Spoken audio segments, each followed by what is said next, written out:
మంత్రి నాదెండ్ల మనోహర్ కృష్ణా జిల్లా కనుమూరు కొండాయపాలెం అడ్డాడ గ్రామాల్లో రోడ్లపై ఆరబోసిన ధాన్య రాశులను పరిశీలించారు. రైతుల సమస్యలను అడిగి తెలుసుకున్నారు.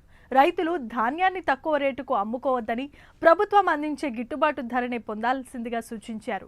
24% తేమ ఉన్నప్పటికీ ప్రభుత్వం ఏర్పాటు చేసిన రైతు సేవా కేంద్రాల ద్వారా అమ్ముకోవచ్చని కూడా మంత్రి మనోహర్ సూచించారు. విషయంలో రైతులకు ఒక భరోసా నింపడానికి కోసం ప్రత్యేకంగా ఉమ్మడి కృష్ణా జిల్లాలో రైతులకు వెసులుబాటు కల్పించి జిల్లా వ్యాప్తంగా ఎక్కడైనా సరే ఏ రైస్ మిల్ అయినా వాళ్ళు సరుకు కొనుక్కునే విధంగా కష్టపడి పండించిన ధాన్యానికి వాళ్ళకి గిట్టుబాటు ధర వచ్చే విధంగా ప్రభుత్వానికి అన్ని విధాలుగా మేము చర్యలు తీసుకుంటున్నాం. అందులో ముఖ్యమైన సంస్కరణలు మేము తీసుకొచ్చింది ఏంటంటే, మొట్టమొదటిది రైతు ఏ మిల్లుకైనా తీసుకెళ్లి తన సరుకును అమ్మవచ్చు. రెండోది, స్థానికంగా ఉన్న రైతు సహాయ కేంద్రాల్లో తేమ శాతం గతంలో మేము 17 అని నిర్ధారించాం.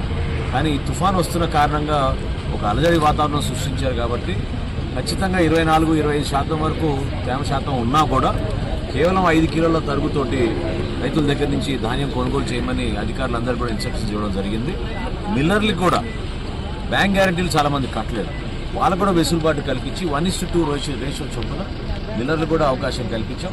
స్థానికంగా ఉన్న అధికారులు నిన్న 600 మెట్రిక్ టన్నులు ఇక్కడ పామర్ నియోజకవర్గంలో ప్రత్యేకంగా 600 మెట్రిక్ టన్నులు చేస్తే ఈరోజు 1000 మెట్రిక్ టన్నుల వరకు సిద్ధమయ్యాం. దానికి కావాల్సిన రవాణా సదుపాయాలు కూడా లారీలు కానివ్వండి, ట్రాక్టర్లు కానివ్వండి, అక్కడ కూడా ఒక కొత్త సంస్కరణ తీసుకొచ్చాం. ఎందుకంటే ఒకేసారి ఒత్తిడి ఎక్కువ ఉంది కాబట్టి GPS లేకపోయినా కూడా ఈ ట్రాక్టర్లు లారీలని ఉపయోగించుకుని స్థానికంగా ఉన్న దగ్గరలో ఉన్న మిల్లు, అదేవిధంగా జిల్లా దాటి వెళ్లాల్సిన అవసరం ఉన్నా కూడా, అటువంటి పరిస్థితులు ఉన్నా కూడా ఖచ్చితంగా వాళ్ళకి ఇబ్బంది లేకుండా జిల్లా దాటి వెళ్ళి కూడా వాళ్ళు ఈ నిధులు మేము చెల్లించే విధంగా ఒక అద్భుతమైన కార్యక్రమం చేసుకుంటూ ముందుకెళ్తున్నాం.